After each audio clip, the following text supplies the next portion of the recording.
Hey, there, it's me, Eden. If you are new to the channel, then please subscribe to my channel and visit my Patreon page for early access. Link in the comment, thanks. Not quite yet, Karen said. From what I understand, Annie always has polished nails. Usually she does, I admitted.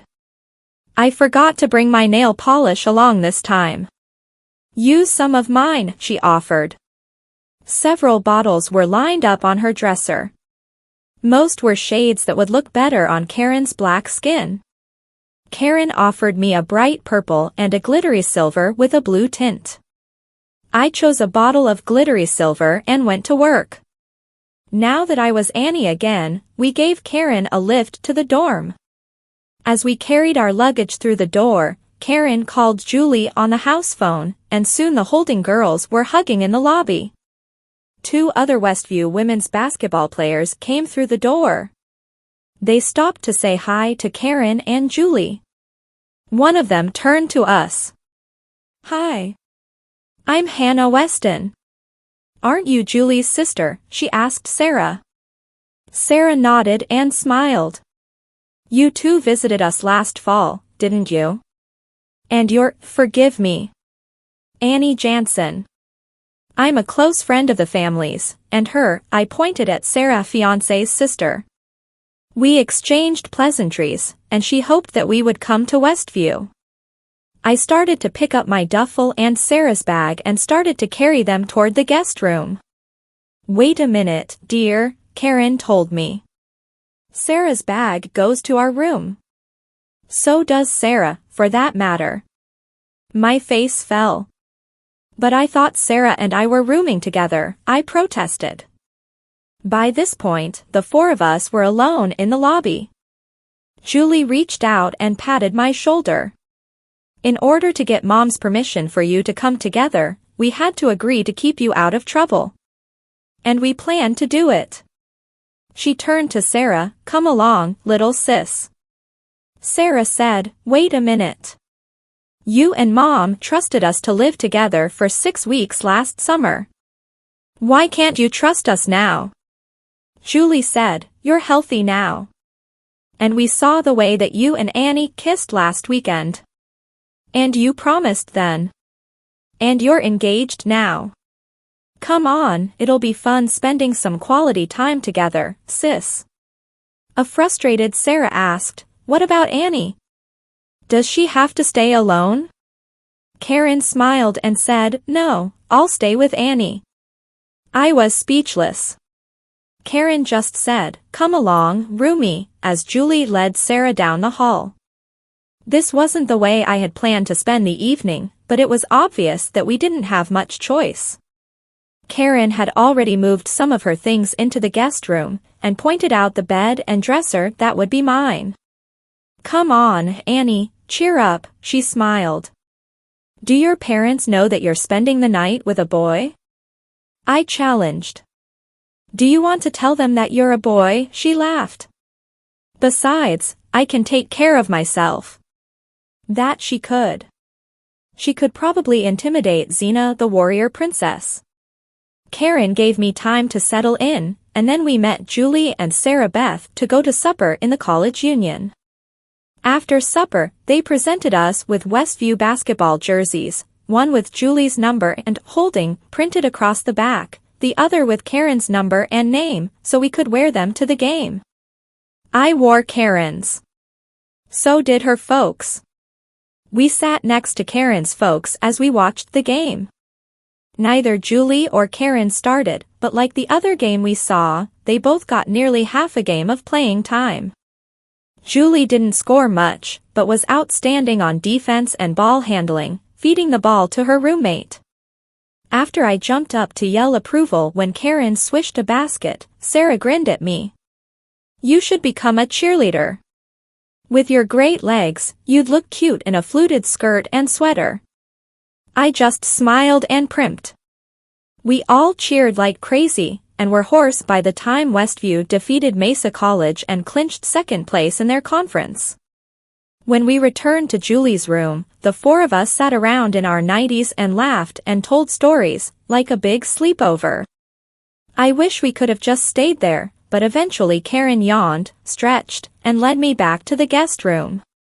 I was ready to crawl into bed when I noticed her looking at me questioningly. What?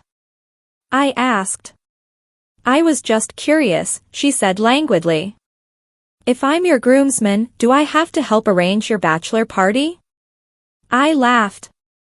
I doubt that anyone will give me a bachelor's party. I'm probably too young to even have a bachelor party, but if there is one, sure, you're invited. I paused. But I don't think any of my friends can afford a cake big enough to hide you. She looked completely confused. I tried to explain, and her confusion turned to exasperation. No cake, she told me firmly. Now let's go to sleep. So we did. I'm not sure how well Karen slept, since she was 6 inches longer than the guest room bed. But when morning came, we were both refreshed. I put on yesterday's jeans and a flowered yellow blouse. The 4 of us gathered for a brunch before Sarah Beth and I climbed into the Jeep. I was a little nervous driving through the mountains as Annie. It wasn't just the police that worried me, but what if the car broke down or slid off the road, and I needed to provide identification? I stayed as Annie anyway, since we wanted to visit Roberta and I didn't want to spend half the day swapping wardrobes. The roads were a little slushy, but not dangerous. We talked about the wedding as we rode. We wanted to ask Roberta to be flower girl. We weren't sure how to deal with my double identity. They had never met Mark. We didn't want to confuse Roberta, but should we tell Vicky, her mom? We decided to play it by ear.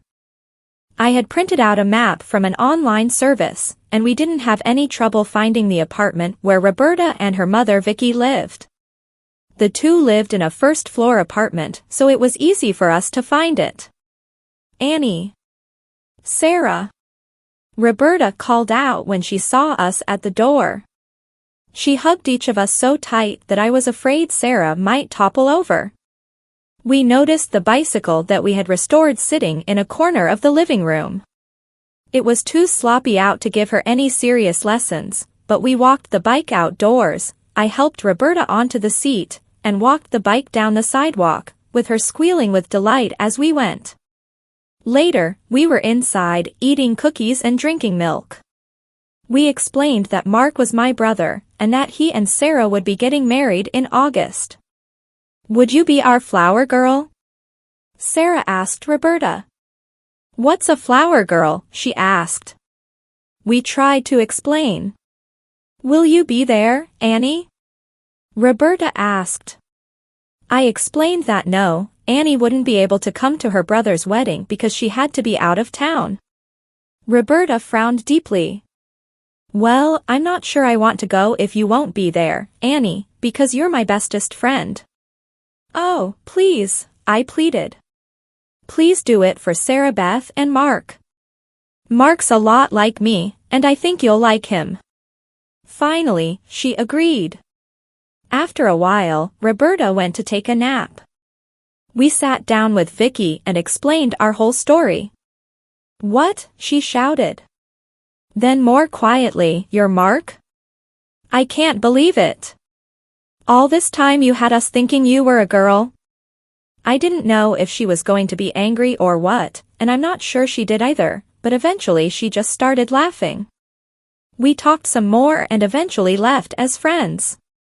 We drove to the Presbyterian church and walked into Barbara McGrail's office.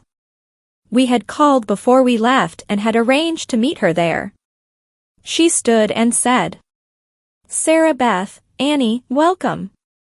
I guess I had assumed Mark would be coming, but you're always welcome here anyway, Annie.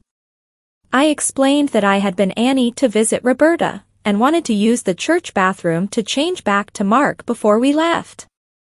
I could change now, I offered, if you'll be more comfortable. No, that's okay, I'm more used to you as Annie anyhow, the minister said.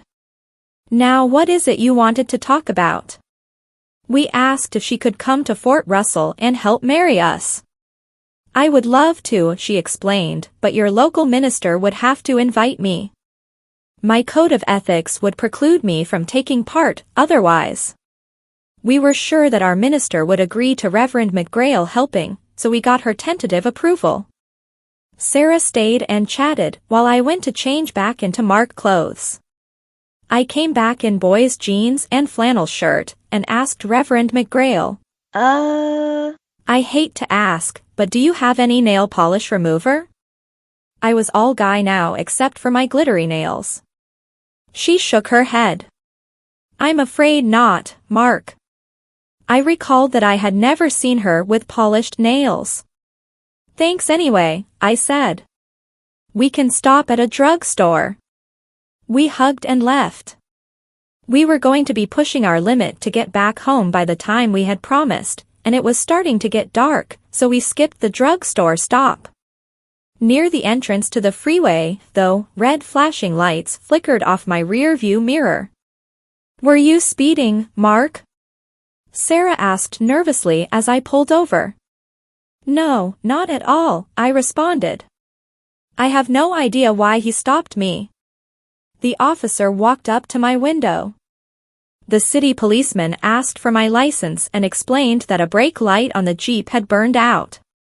As I passed the license out to the officer, I couldn't help but notice my nails glittering in the red light. The officer must have noticed too. Are you sure this is your license? Sir, he asked with cold politeness. I told him it was. Sarah Beth spoke up. Don't let the nail polish bother you, sir. This is my fiancé, and he just lost a silly little bet. Whatever, the officer mumbled. I was surprised to receive a ticket rather than a warning. I guess that the police have the option of giving a warning or ticket, but usually it's just a warning. Did my nails bother him?